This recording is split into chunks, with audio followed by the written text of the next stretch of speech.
When you think of fighters who didn't fulfill their full potential, what comes to mind for you? We're going to talk about that in just a second, this random topic for today. But I do want to say before we get into it, hello everybody and welcome back to another video. If you're new here, my name is Kyle. I'm your guy with too many YouTube channels.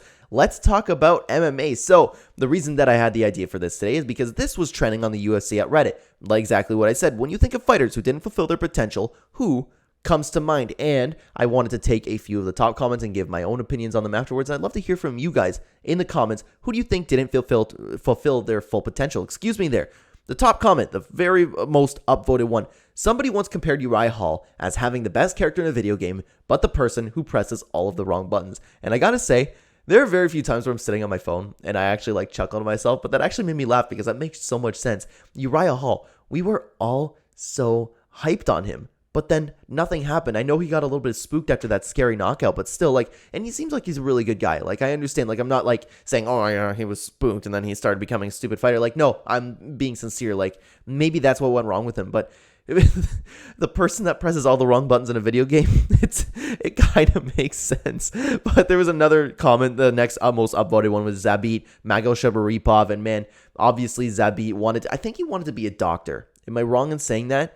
Regardless, the dude looked like he was going to be something absolutely special, and I wish we could have seen more, but hey, you know what? If you want to get out of the game, you want to get out of the game. Another comment said, Yoel Romero, once he started getting title shots, he magically started to miss weight and stopped pulling the trigger. That's kind of true. What was his first title fight? It wasn't against Israel Adesanya, was it? I feel like, no, Robert Whittaker, that's what it was, right? But still, I mean, he kind of did live up to his potential. I don't know. That one's a toughie. Let me know what you guys think about that one in the comments. But moving on to the next one, Alexander Gustafsson and Nate Marquardt. Nate Marquardt, I actually really agree with. I watched Nate Marquardt a lot when I first started watching the sport of MMA. And that dude, it looked like he had a ton of potential, but just couldn't quite get there. Alexander Gustafsson, I don't know if I necessarily agree with this one. Because Alexander Gustafsson, Gustafsson, he did fight some really, really amazing fighters. He potentially beat Jon Jones. He had that amazing win over Glover Teixeira. He fought some really, really great legends. Daniel Cormier.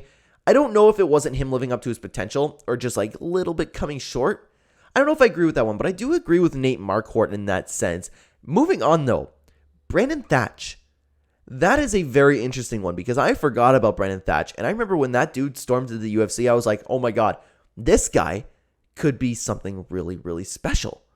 I was really high on him. But then as we continued watching him, he looked like he was going to do good, but then he kept losing and losing and losing. And I was like, man, this dude, I think this is the best comment so far, besides Uriah Hall one, of course. Man, we have Brandon Thatch, absolutely. Now, next comment, most upvoted one was Dominic Reyes, man. So close to beating Jon Jones for the belt. The man just hasn't been the same since. Who knew? Who knows how his career could have turned out if he had won that fight.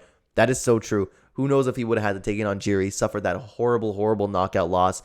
Dominic Reyes, I feel actually really, really bad for. If he comes back, I have a feeling he's going to get knocked out again. But then again, he did fight Ryan Spann. So I don't know, man. It's tough. Dominic Reyes, he absolutely did not live up to his potential, but I just feel bad for him.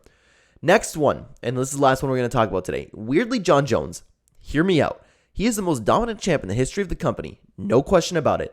And yet, I feel like if he didn't sabotage himself at every turn, we could have seen his true greatness. The biggest stain in his legacy is him, and that's why he will never have fulfilled his potential. When I read Jon Jones, I was like, what? But then I read the Hear Me Out, and this comment actually makes a lot of sense.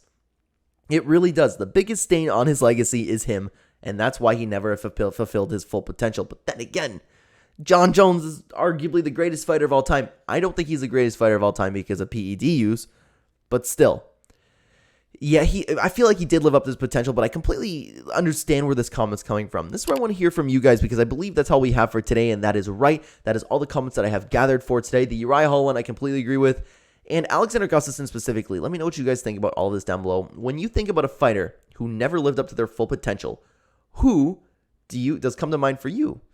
I don't know, I was thinking about maybe Sage Northcutt, but maybe then he wasn't that good. So I really like the comments that came out from today's video. Let me know in the comments down below. I'd love to talk to you guys there. I will be reading. I will be replying. Thank you so much for watching, everybody. On the screen right now, we have a full card breakdown and prediction for tonight's UFC fights. So be sure to check it out beforehand. And also UFC 290. I have a full card builder. Made the card from scratch. Go check it out if you want to make some fantasy matchups for UFC. Thank you so much for watching, guys. I will see you in the next video. Take care.